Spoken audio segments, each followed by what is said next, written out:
আসসালামু আলাইকুম প্রিয় দর্শক। তো ঠিক এই ধরনের ফটো এডিটিং আপনার নাম দিয়ে কিভাবে করা যায় তা দেখাবো আজকের এই ভিডিওতে। তো আর দেরি না করে চলুন শুরু করা যাক।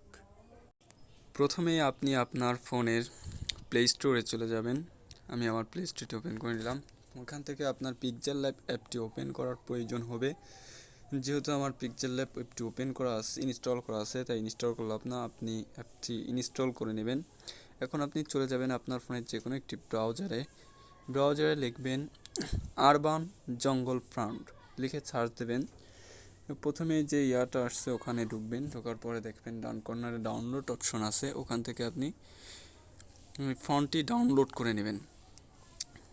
ডাউনলোড শেষ হলে আপনি সরাসরি চলে যাবেন আপনার ফোনের পিকচার ল্যাব অ্যাপটিতে। পিকচার ল্যাব অ্যাপস ওপেন করবেন। ওপেন করার পর এখান থেকে আপনি আপনার মনের মতো যে কোনো ব্যাকগ্রাউন্ডের সাথে এই ফন্টটি মিলাই রাখতে পারেন, ম্যাচিং করতে পারেন। তো আমি আমার ফোনের তোলা একটা ব্যাকগ্রাউন্ড দিয়ে এটা করতে চাচ্ছি, তাই আমি সে পিকটি ওপেন করলাম। এখন যেহেতু এটার সাথে মিলছে না, তাই আমি সাইজ করে নিলাম ইউটিউব থাম্বনেল অনুযায়ী। তো ফটোটি ঠিকমতো বসিয়ে নিলাম। বসিয়ে নেওয়ার পর আমরা নিচে যে এ লেখা অপশনটিতে দেখছি ওইখানে ক্লিক করে টেক্সটে ক্লিক করবে, প্লাস আইকনে ক্লিক করে নিউ টেক্সটের লেখার অপশনটি ওপেন করবেন। এখানে ঢুকে আপনি আপনার যে নাম দিয়ে ফটোটি এডিট করতে চাচ্ছেন সেই নামটি বসিয়ে দিবেন। আমি আমার নাম দিয়ে প্লাস অফিসিয়াল লিখে এডিট করতে চাচ্ছি, তো আমি সেটা লিখে নিচ্ছি। যেহেতু নামটা অনেক বড়, তো আমি ব্যাকগ্রাউন্ড ফটোর সাথে একটু মিলিয়ে নেই, ছোট করে নেই। নেওয়ার পর এটা ঠিকমতো বসিয়ে নিলাম। এখন আমি চলে যাব ফন্টে।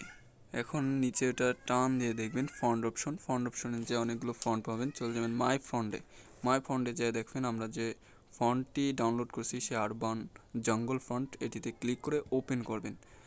ওপেন করার পর যেহেতু এটা মিলছে না, তাই আমি এর কালারটা চেঞ্জ করতে চাচ্ছি। দেখবেন কালার অপশন আছে, কালার অপশনে যে আপনি আপনার মনের মতো কালার দিয়ে ফটোটি এডিট করতে পারেন।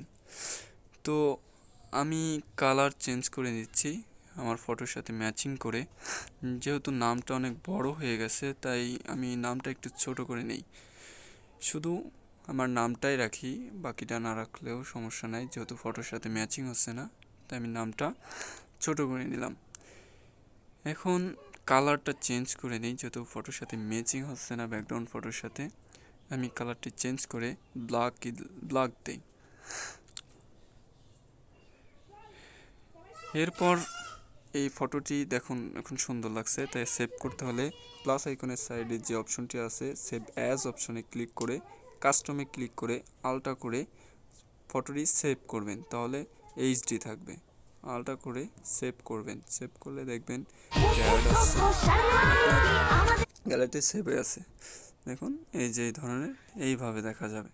তো ধন্যবাদ সম্পূর্ণ ভিডিওটি দেখার জন্য।